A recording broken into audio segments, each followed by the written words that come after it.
Assalamualaikum, halo minasan, welcome to my channel Kudeta Film.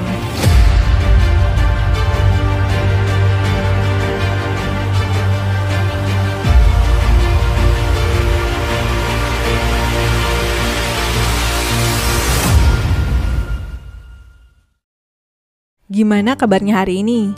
Moga sehat dan lancar semua urusannya ya. Amin.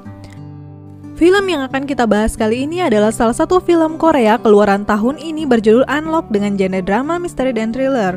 Film ini diadaptasi dari novel Jepang yang berjudul Suma Oho Otoshita Dake yang dirilis pada tahun 2017. Kemudian tayang dalam versi Jepangnya dengan judul Stolen Identity di 2018 dan Stolen Identity 2 pada 2020. Oke, tanpa berpanjang lebar kita langsung ke ceritanya. Awal mula film ditampilkan seorang gadis muda yang terbangun dan langsung bergelut dengan aktivitas kesehariannya. Gadis ini bernama Linami. Ia merupakan seorang wanita muda pekerja kantoran biasa yang bekerja di salah satu perusahaan startup produsen makanan. Dia bekerja dalam bidang pemasaran.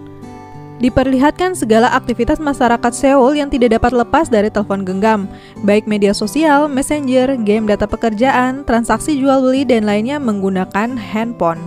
Linami pulang dari berpesta dalam keadaan mabuk. Tanpa sadar, ia menjatuhkan HP miliknya di dalam bus. Beberapa saat terlihat HP tersebut dipungut oleh seseorang. Esok harinya, seorang pemuda tampan berkacamata sedang mempersiapkan makanan di apartemen miliknya. Terdengar telepon berdering dan ternyata itu adalah HP milik Linami. Ya, benar, pemuda bernama Oh Jun-young ini yang memungut HP miliknya.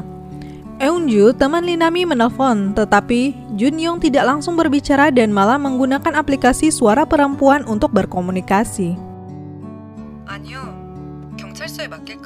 Eunju mendatangi rumah Linami dan mendapatinya tertidur di luar rooftop. Dia mengerjai Nami yang terlihat kebingungan saat bangun dan tak menemukan HP miliknya di mana-mana. Di tempat lain, Jun-young adalah pria yang aneh. Ketika dia menemukan ponsel Nami, dia terlebih dahulu mencari akun media sosial untuk mengetahui seluk-beluk wanita itu. Dia bahkan terlibat berusaha membuka sandi HP Nami, tapi tak kunjung berhasil. Tak berhenti di situ, dia malah menghantamkan HP Nami di sudut meja dan berakhir rusak LCD-nya.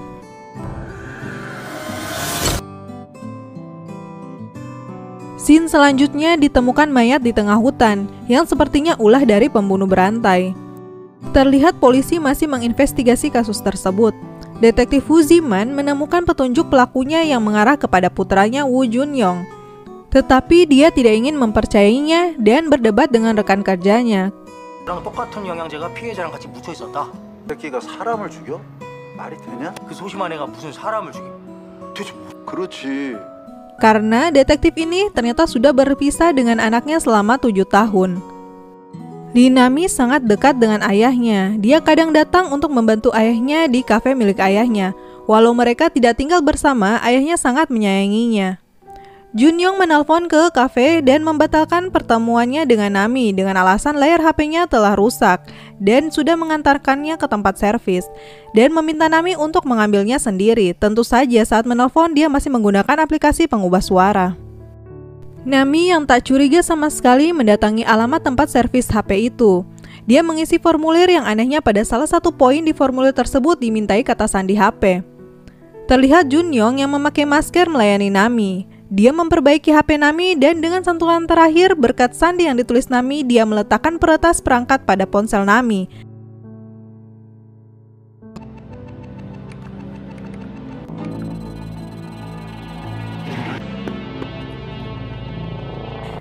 Dengan peretas ini, dia dapat mengetahui baik aktivitas panggilan, penggunaan aplikasi, akses data, hingga kamera yang selalu menyala. Setelah itu, dia menduplikasi semua data ke dalam HP miliknya. Ternyata semua skenario perusakan HP ini memang benar-benar sudah dirancang dengan baik olehnya. Nami menerima HP-nya yang sudah diperbaiki dengan gembira tanpa curiga sama sekali. Dia melakukan aktivitas seperti biasanya dengan HP-nya. Dia tak sadar semua aktivitas yang dilakukannya di HP dipantau oleh Jun-young. Apapun kegiatan Nami akan terlihat jelas melalui kamera ponselnya. Perangkat tersebut sudah tersambung dengan ponsel milik Jun-young. Suatu hari, Jun-young mendatangi kafe milik ayah Nami. Dia berusaha menarik perhatian Nami dan mengaku adalah pelanggan tetap di kafe tersebut. Setiap malam saat Nami tertidur, melalui peretas yang ditanamkan, Junyoung mengakses HP milik Nami tanpa diketahui. Terlihat dia sangat teliti mencatat semua aktivitas Lee Nami, alamatnya, akun rahasia, rekening, tempat kerja, sampai siapa saja yang dekat dengannya. Menurutnya, orang-orang di sekitar Nami dapat menghambat rencananya. Maka dari itu, Junyoung membuat rencana sedemikian rupa untuk menyingkirkan mereka. Di tempat lain, detektif Woo Ji-man mengalami situasi yang sulit bersama istrinya setelah lama ditinggalkan oleh anak mereka Junyoung. Detektif Woo Ji sempat membahas kasus pembunuhan di hutan di mana anak mereka dicurigai sebagai tersangka, tetapi pembicaraan ini tidak dapat dipercayai oleh istrinya. Detektif mendapatkan kabar terbaru dari temannya mengenai situasi anaknya, yang mana anaknya sudah lama tidak menggunakan ponsel dan pernah melaporkan kasus penipuan yang dialaminya sebesar 25 juta won pada 2 tahun lalu. Detektif Woo Ji-man segera pergi ke alamat yang diduga milik anaknya. Sesampainya di sana, dia menerobos masuk ke dalam rumah tersebut dan mengambil bukti-bukti secara diam-diam. Dan terdapat banyak bukti yang menunjukkan bahwa Junyoung lah sebagai tersangkanya. Sesampainya Junyoung di rumah, dia tidak langsung masuk. Dia adalah orang yang sangat teliti sehingga dengan cepat ia mengetahui ada orang lain di dalam rumahnya. Detektif Woo Ji-man mendapat pesan dari Junyoung bahwa ia tahu apa yang dilakukan ayahnya. Woo Jin berusaha mencari Junyoung tapi sia-sia. Saat dia kembali, semua bukti sudah tidak ada di sana.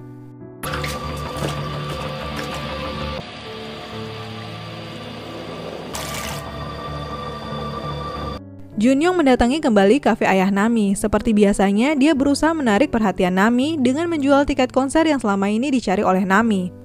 Tentu saja diketahuinya lewat mengstalk handphone Nami. Dia juga memberikan kartu namanya. Terlihat di situ nama perusahaan digital keamanan tempat ia bekerja. Dan dapat dipastikan kartu nama ini palsu. Ternyata ayah Nami yang sebelumnya terus memperhatikan gerak-geriknya serta telah menaruh curiga terhadap pria ini. Dia berusaha memperingatkan Nami bahwa sepertinya Junyoung terlihat berbahaya. Tetapi khas anak muda, nasihat tersebut tidak digubrisnya.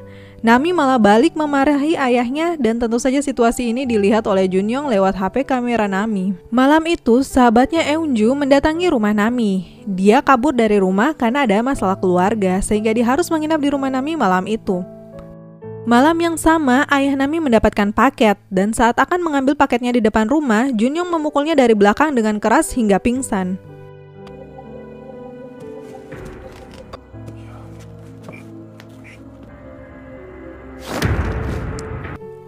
Pagi hari, Nami terlambat ke kantor. Di perjalanan ke kantor, Nami melihat unggahan pada akun media sosialnya yang menjadi viral. Terlihat unggahannya berisi informasi yang menjelekkan teman kantornya, bosnya, serta perusahaan tempat ia bekerja.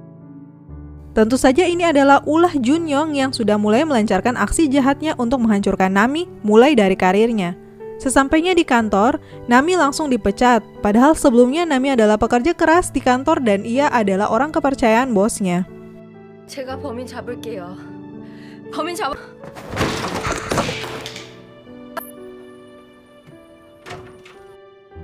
Mulai saat itu, Nami sadar bahwa ada yang salah dengan ponselnya. Dia berusaha meyakinkan orang-orang bahwa unggahan tersebut bukan dilakukan olehnya.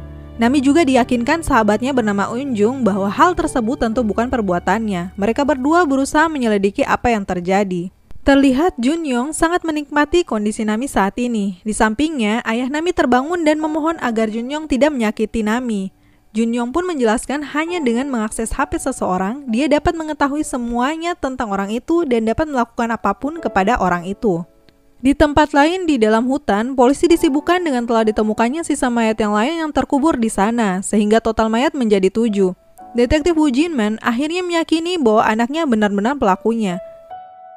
Dia dan temannya menemukan alamat toko reparasi milik Junyoung dan bergegas ke sana. Di sana hasilnya nihil.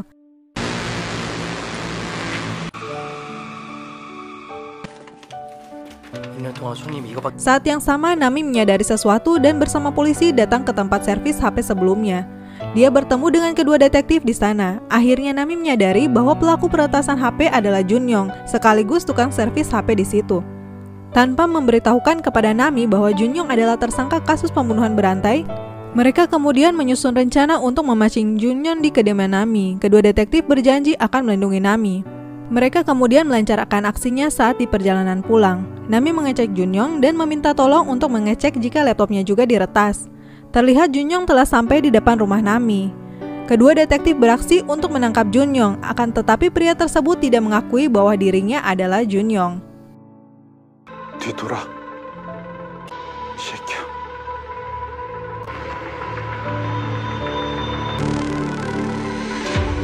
Entah kenapa mereka tidak mengenali pria itu dan sepertinya rencana mereka gagal. Takut rencana mereka diketahui Junyoung, Nami berencana berkomunikasi menggunakan HP-nya yang lama. Lucunya HP tersebut juga telah diretas oleh Junyoung saat dia menyusup ke rumah Nami sebelumnya. Kedua detektif mendapatkan panggilan untuk kembali ke kantor karena mencurigai tersangkanya adalah anak dari detektif Wujiman. Karena takut Nami sendirian, mereka mengantarkan Nami ke rumah ayahnya sebelum kembali ke kantor. Nami berkata jika dia tidak mengirim pesan berarti sesuatu telah terjadi padanya. Sesampainya di rumah, Nami mendapatkan pesan dari Junyoung di dalam HP lamanya. Dia kaget saat mencoba menelpon Junyoung dan getaran HP-nya terdengar di dalam rumah itu.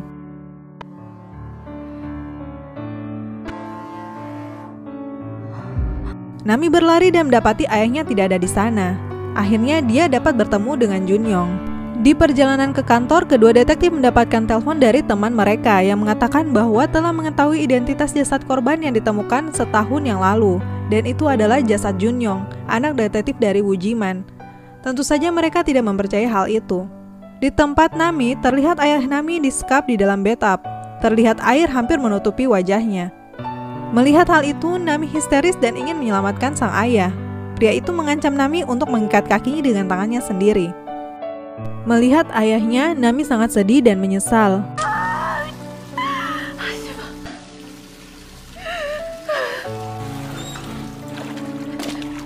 Lelaki itu kemudian mengikat tangan, menutup mulut Nami dan menggendongnya ke dalam bathtub, sehingga saat Nami berusaha untuk tidak tenggelam, malah ayahnya yang akan tenggelam. Lelaki psycho ini tersenyum dan menikmati keadaan Nami yang tersiksa. Setelah meninggalkan kamar mandi, pria itu sadar rumah itu telah disusupi oleh kedua detektif polisi.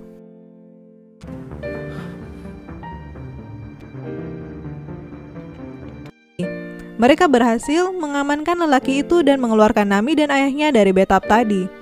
Ternyata lelaki itu bukanlah Junyoung. Junyoung hanyalah salah satu dari korbannya dan pria itu menjebaknya. Dia membuat seolah-olah Junyoung lah tersangka dari kasus pembunuhan berantai yang selama ini dilakukan pria ini.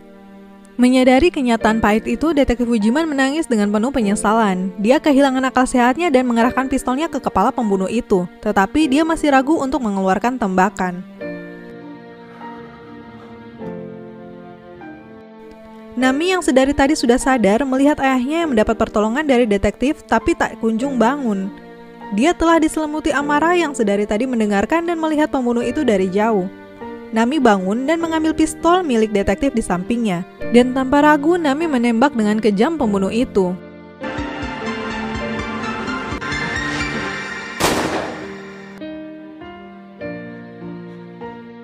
Sesaat kemudian Nami berbalik ke belakang mendengar suara ayahnya memanggil namanya. Film berakhir dengan terungkapnya kasus pembunuhan tersebut. Kafe Nami dan ayahnya akhirnya menjadi viral dan kedatangan banyak pengunjung. Gimana guys filmnya? Tahu nggak setelah menonton film ini, sejumlah penonton menjadi khawatir untuk memberikan ponsel kepada jasa servis. Ya intinya harus lebih waspada dalam menjaga barang milik pribadi, khususnya handphone. Apalagi yang banyak rahasia negaranya ya. Terima kasih sudah menonton, jangan lupa like, comment, and subscribe agar tak ketinggalan cerita lainnya. See you to the next video, bye-bye.